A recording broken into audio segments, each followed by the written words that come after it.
Se llama anthrax, un aspecto avanzado de la guerra. Estas armas pueden causar un genocidio y un exterminio de la raza humana. Las enfermedades biológicas son mortales, es decir, tú por ejemplo usas un fusil y disparas una sola bala y mata a una sola persona, mientras que un arma biológica no se ve a simple vista y mata a 1 millón de personas. El único responsable de esta industria es el sionismo mundial. El control es más grande y la influencia más amplia. Hoy en día es un juego de intereses entre los estados y los que quieren los Estados Unidos y los que no quieren. Esta arma es un arma destructiva y la comunidad mundial debe detener estas armas y castigar a quienes la fabrican. Se supone que la ciencia biológica sea utilizada para el bien general, para el bien de la humanidad y al servicio de su desarrollo.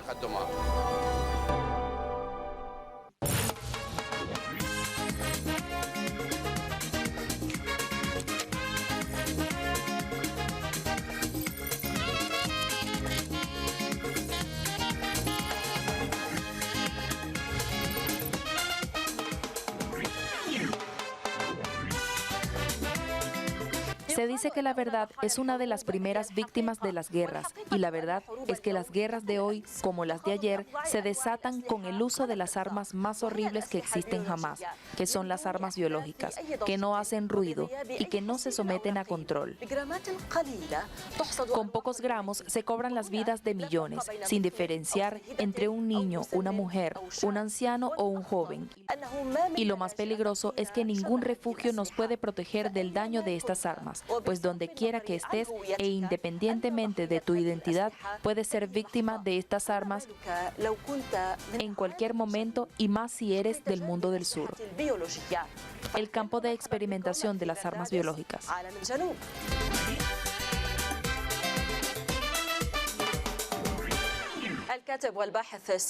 Escritor e investigador político, señor Walid Charara, bienvenido a Verdades, Alam al-Janub. Señor Walid, la operación militar rusa en Ucrania y hablar de la existencia de decenas de laboratorios biológicos vinculados al Pentágono hicieron que el mundo recuerde de nuevo las armas biológicas, cuestión que nos impulsa a preguntarle cómo y cuándo comenzó el uso de estas armas. La primera documentación en la historia contemporánea del uso de las armas biológicas, el uso de los gérmenes como un arma, fue en Estados Unidos en 1763. Y esta es una fecha documentada, cuando Geoffrey Upshite, comandante de las fuerzas británicas, distribuyó mantas que contenían viruela y sarampión a la población indígena. Después se dispuso de muchos datos y detalles sobre operaciones similares, como el uso de viruela y sarampión en el exterminio de miles, o mejor dicho, de decenas de miles de los aborígenes.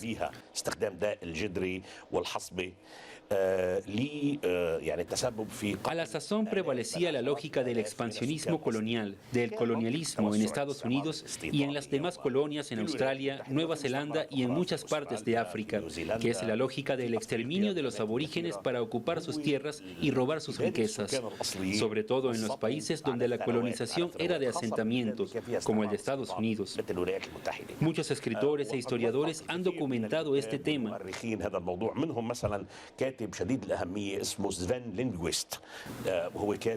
Incluso el sobresaliente escritor Steven Lindviks, un escritor sueco quien redactó un libro titulado Exterminar a todos los salvajes, y está inspirada en la novela de Conrad, El corazón de las tinieblas. La frase todos los salvajes indica a los indígenas, y Steven en su libro hizo un análisis del origen de la idea del genocidio, es decir, el exterminio de seres humanos por parte de otros seres humanos, partiendo del desarrollo de las ciencias en Europa a finales del siglo XVIII y principios del siglo XIX, y el desarrollo de la ideología racista en paralelo con el desarrollo de las ciencias, y en aquel entonces se supuso que la humanidad está dividida en razas y que existe una jerarquía racial.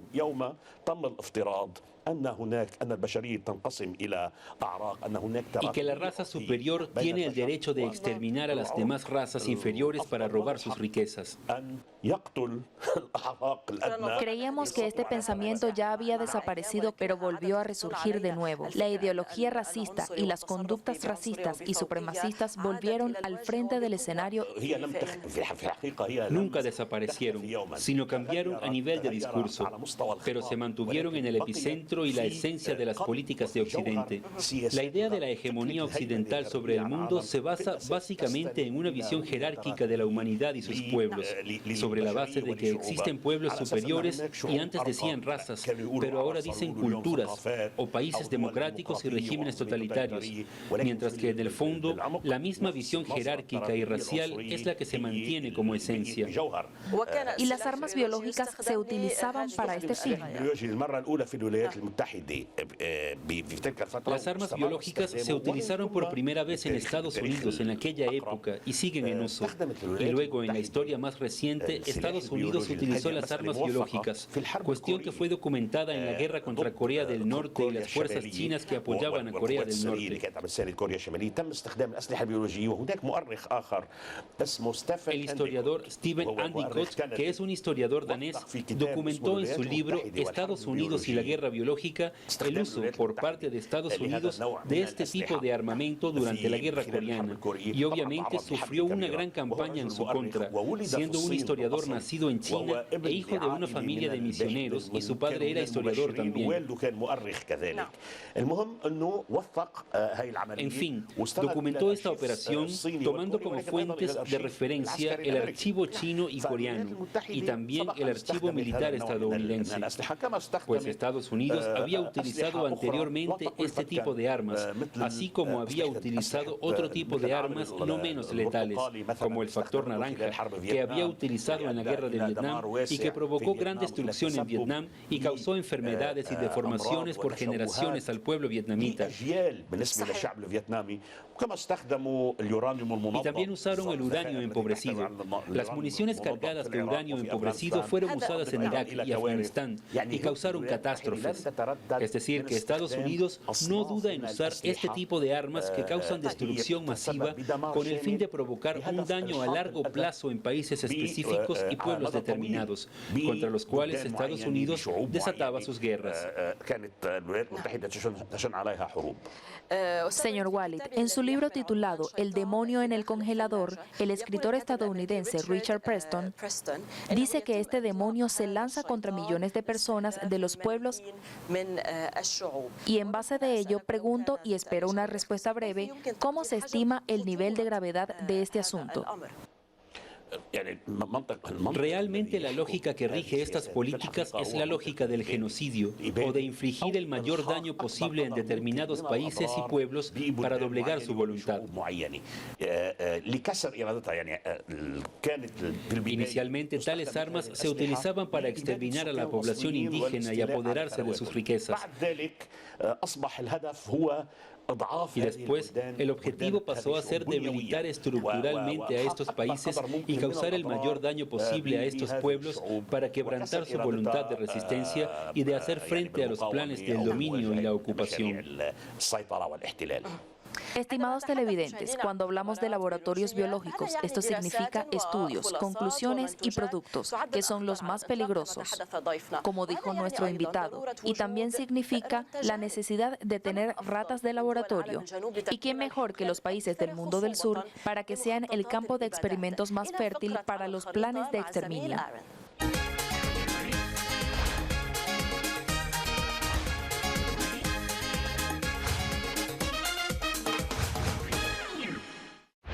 Hola Maya, hola profesor Wally Sharara. Bienvenidos, estimados televidentes. El trabajo que desarrollan los científicos en los laboratorios biológicos es muy confidencial. Asimismo, son secretos los lugares donde se despliegan estos laboratorios. Pero según un documento obtenido por Al-Mayadin, los laboratorios norteamericanos se extienden como hongos en decenas de países del mundo del sur, como Irak, Jordania, Afganistán, Vietnam, Kenia, Uganda, Camerún, Tanzania y Sudáfrica, además de una serie de países de la ex Unión Soviética como Georgia y Ucrania, y otros como nos muestra este mapa.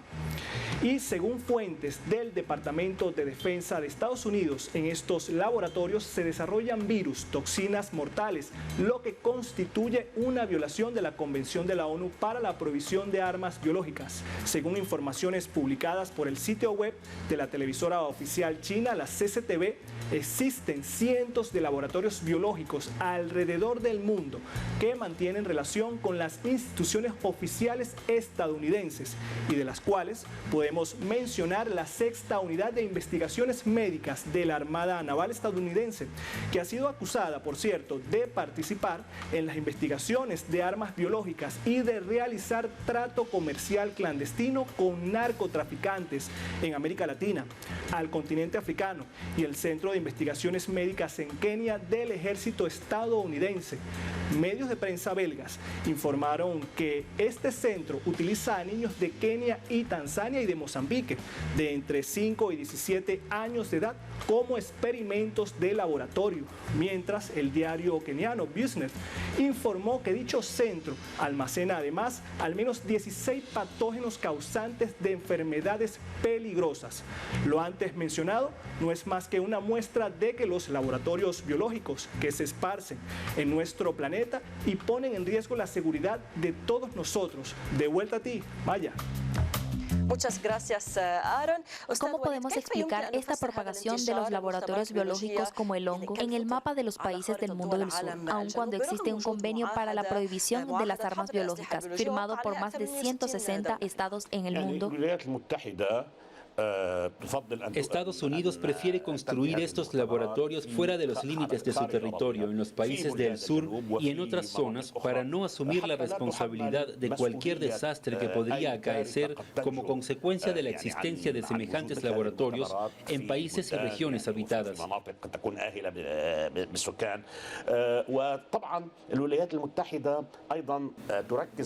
Y naturalmente Estados Unidos se esfuerza para que dichos laboratorios estén en países cercanos a los países que podrían ser atacados por Estados Unidos, como hemos visto en el caso de Ucrania.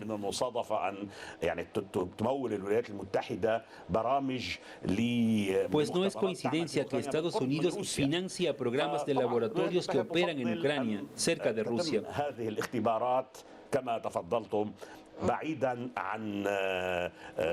Entonces, prefiere que estos experimentos sean lejos de su territorio y en escenarios que considera como campos de experimentación de las armas biológicas.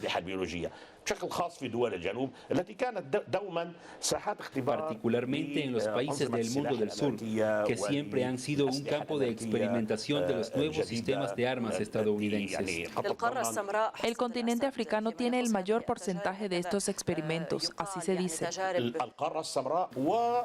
El continente africano y los países árabes de Occidente y de América Latina, todos los modernos sistemas de armas americanos se experimentaban en nuestros países y en los países del sur y en el sur del mundo árabe, tal como ocurrió en Irak, en Afganistán, en América Latina y en África. Siempre han experimentado estas armas en dichos países.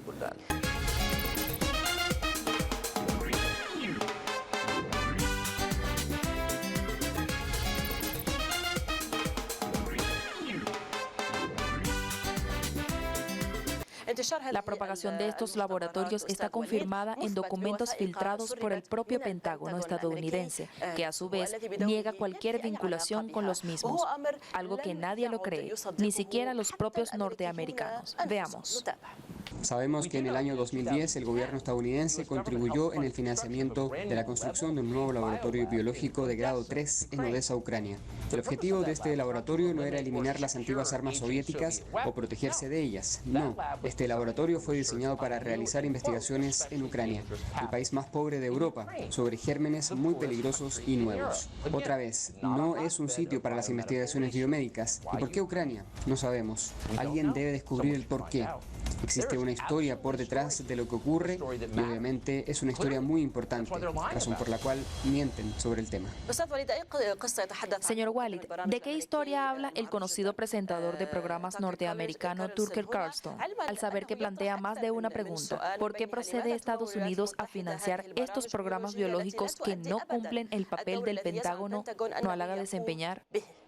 Es una cuestión simple. Estados Unidos financia estos programas en Ucrania y en las cercanías de Rusia, en el marco de su empeño por convertir a Ucrania en un Estado miembro de la OTAN, sin anunciarlo, es decir, mediante la introducción de sistemas sofisticados de armas en Ucrania y desarrollar las capacidades militares del ejército ucraniano y la construcción de estos laboratorios. Estados Unidos quiere completar la operación de cercar a Rusia, la cual ha comenzado con la campaña de la Alianza Atlántica a finales de los 90 del siglo pasado y centra sus esfuerzos en Ucrania con dichos laboratorios en el marco de una estrategia dirigida contra Rusia, y es la estrategia de contención de Rusia, similar a la estrategia que fue adoptada contra la Unión Soviética, pero esta vez con el empleo y la posibilidad de armas muy peligrosas, como las armas biológicas. El objetivo es asediar a Rusia y posiblemente en una etapa posterior utilizar este tipo de armas para debilitar a Rusia mediante la propagación de las pandemias y provocar a mediano plazo la división de este país. Bueno, el presentador norteamericano dice, Estados Unidos miente respecto a los laboratorios biológicos. No lo dice él solamente, sino hablan también más de una figura mediática en Estados Unidos y más de una persona influyente allá. Esto nos lleva a la serie de acusaciones estadounidenses del uso de armas químicas en Siria, las cuales quizás evidencian que no podemos creer todo lo que vemos. Pregunto sobre este tema en específico. ¿Cómo invirtió Estados Unidos en este asunto? Por supuesto, Estados Unidos intenta acusar a sus enemigos de usar armas químicas y de cometer masacres, mientras su historia está repleta de operaciones de exterminio, masacres, matanzas y guerras. Acusa a Siria y ahora acusa a Rusia de preparar un ataque químico. Pero hasta el momento, en base a todo lo que se confirmó en la práctica, Estados Unidos es quien financia los laboratorios biológicos en Ucrania. Es una política antigua de Estados Unidos, acusar a los demás de lo que ella misma hace. ¿Qué dicen los expertos de América Latina de las armas biológicas y su desarrollo? ¿Quién la posee? ¿Quién es el responsable de su propagación? Veamos el experto Marvin Aguilera.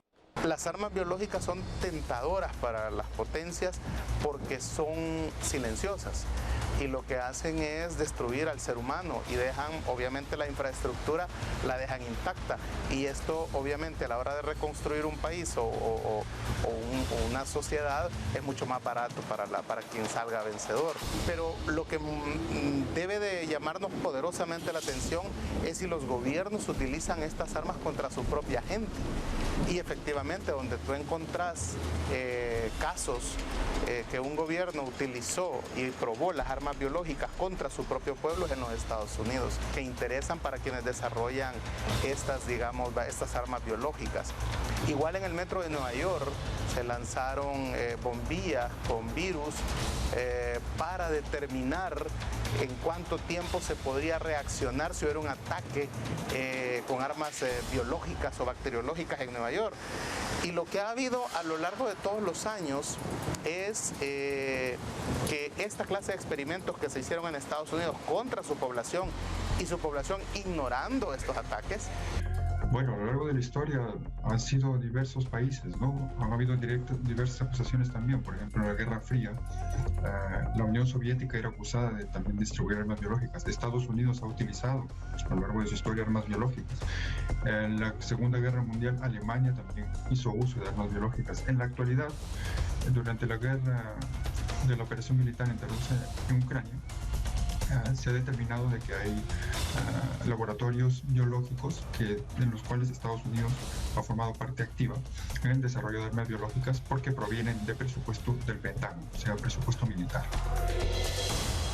¿Qué podemos hacer con un solo gramo de toxinas? ¿Y por qué el arma biológica se conoce como la bomba de los pobres? Vamos a conocer esto en el segmento Por si no lo sabes.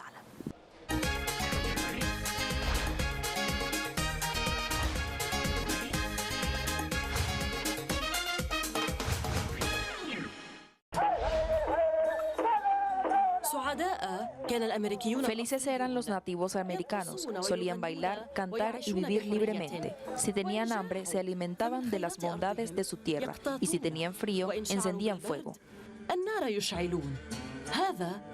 Esto antes de que los británicos se apiadaran de ellos en 1763 y les regalaran mantas que no fueron tejidas con amor, como se tejieron cientos de leyendas, sino que fueron contaminadas internacionalmente con una de las armas biológicas más antiguas de la historia, la viruela. Quizás no hay cifras precisas sobre el número de víctimas en aquel entonces, pero su transformación en una minoría en su tierra a la razón dice mucho. Y desde entonces los regalos biológicos comenzaron a fluir hacia la mayoría de los pueblos del mundo del sur y se cobraban millones de vidas bajo diferentes nombres: la peste, antrax, el cólera y la toxina butolínica. Experimentos millonarios a bajo costo. En tiempo que el costo de las guerras en las que se usan armas convencionales alcanza los 2.000 millones por cada kilómetro cuadrado.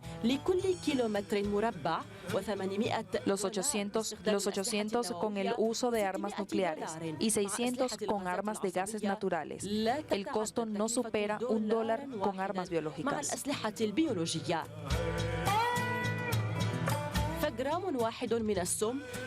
Entonces, un gramo de toxinas puede matar más de 8 millones de personas,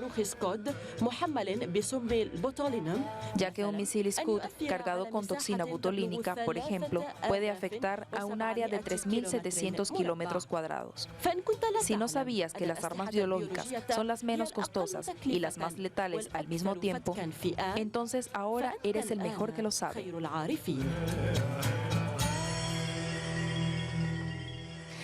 Es la bomba del pobre por ser la menos costosa, pero lamentablemente generalmente se utiliza contra los pobres y es considerada la más peligrosa, por supuesto. Entonces, ¿qué cree que será si está en manos de Israel? Señor Walid, el 4 de marzo de 1948, David Ben-Gurion envió una carta a Ehud Abril, uno de los agentes de la agencia judía en Europa, ordenándole buscar científicos judíos en Europa del Este precisamente. Y usted habló sobre Europa hace poco, y de ser capaz de aumentar la capacidad de matar muchas masas de gente. Hoy, según la Oficina de Evaluación de Tecnología del Congreso de los Estados Unidos, Israel ha desarrollado una capacidad de guerra biológica ofensiva. Por cierto, Israel no está entre los signatarios del trabajo que hablábamos hace poco. ¿Qué indica esto? يعني المنطق الاستعماري العنصري الاستيطاني الصهيوني Por supuesto, la lógica sionista colonial y racista, naturalmente, está tratando de desarrollar este tipo de armas.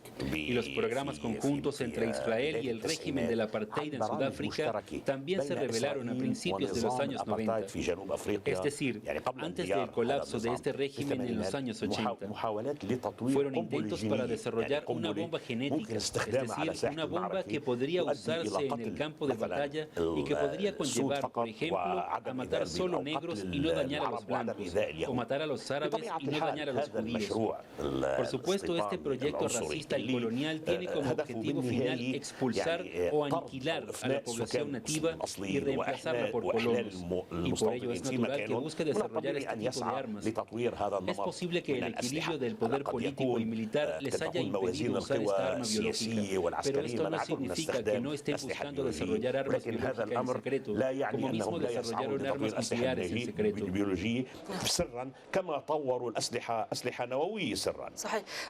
Cierto, pero estábamos hablando antes de salir al aire de Israel, y existen pruebas de que usó tales armas y también hizo un intento de desarrollar determinados tipos de armas. ¿Es así? Por supuesto, usó tipos de armas y desarrolló armas que pueden tener efectos a largo plazo, como las municiones que contienen uranio empobrecido, como el napalm y el fósforo blanco. Usó diferentes tipos de armas, pero también se empeñó por desarrollar armas biológicas y otro tipo de armas nucleares en secreto, porque consideró que podría ser utilizada en el futuro en el marco de sus guerras expansionistas. Y también está la idea de cooperación con el último estado de apartheid. Sí, cooperaron durante los años 80 con científicos de Sudáfrica en la época del apartheid para desarrollar una bomba genética. Leí un artículo sobre este tema en el diario Haaretz en 1997. La sustancia Botox, muy querida por millones de mujeres y hombres en el mundo, es en sí misma una de las armas biológicas más peligrosas. Vamos al segmento de En un minuto.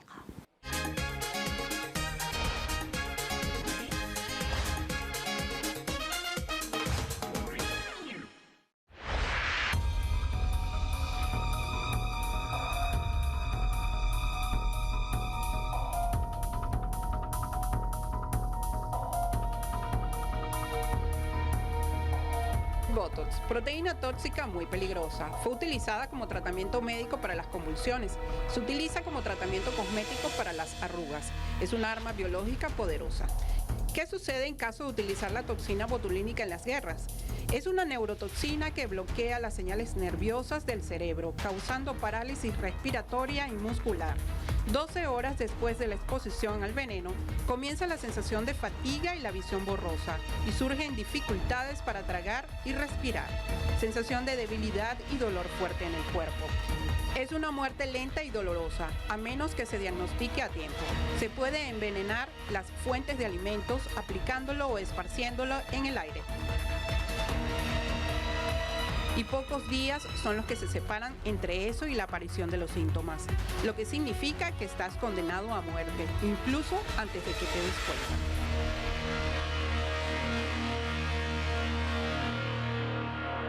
Señor Walid, creo que a pesar de este minuto y a pesar de la peligrosidad de esta sustancia, millones de personas en todo el mundo no dejan de usar el Botox. Gracias, señor Walid Charara, escritor e investigador político. Muchas gracias. Gracias, distinguidos televidentes. Verdades, Alamul Janud ha finalizado. Hasta la próxima.